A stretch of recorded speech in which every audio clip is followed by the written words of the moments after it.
Guys, for today's vlog, ayan guys, magluluto na naman tayo ng tokwa para sa tanghalian namin guys. So ayan, nagluto akong tokwa, lalagyan natin ng upo at ayan siya guys. Ayan, pinirito ko naman na yung tokwa. So, diba? Masarap yan pag nilagyan ng tokwa. Mamaya tingnan nyo, panorin nyo kung naluto na siya masarap.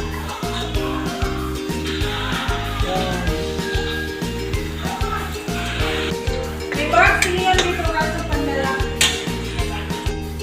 So yan guys, sinigla ko na yung isa.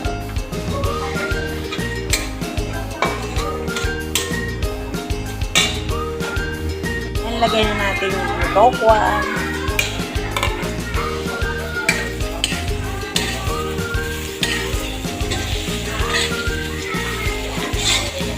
Tokwa, chicharon.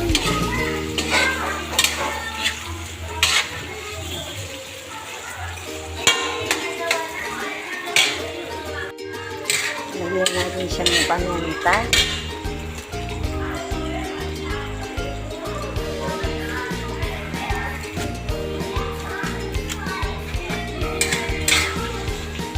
Lagyan natin yung upo.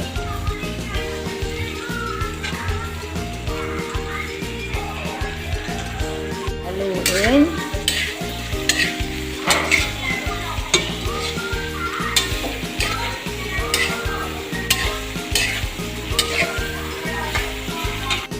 Yan ang patis.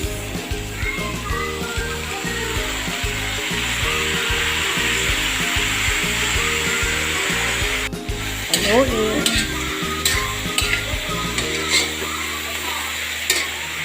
Yung ibang chicharon medyo na hindi ko nadulog.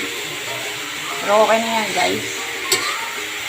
Upo, tokwa, at chicharon. At lalagyan natin siya guys ng sutanghon. Ayan guys, nilagay ko na yung sutanghon. Try natin kung masarap. So ayan, luto na siya guys. Thank you for watching.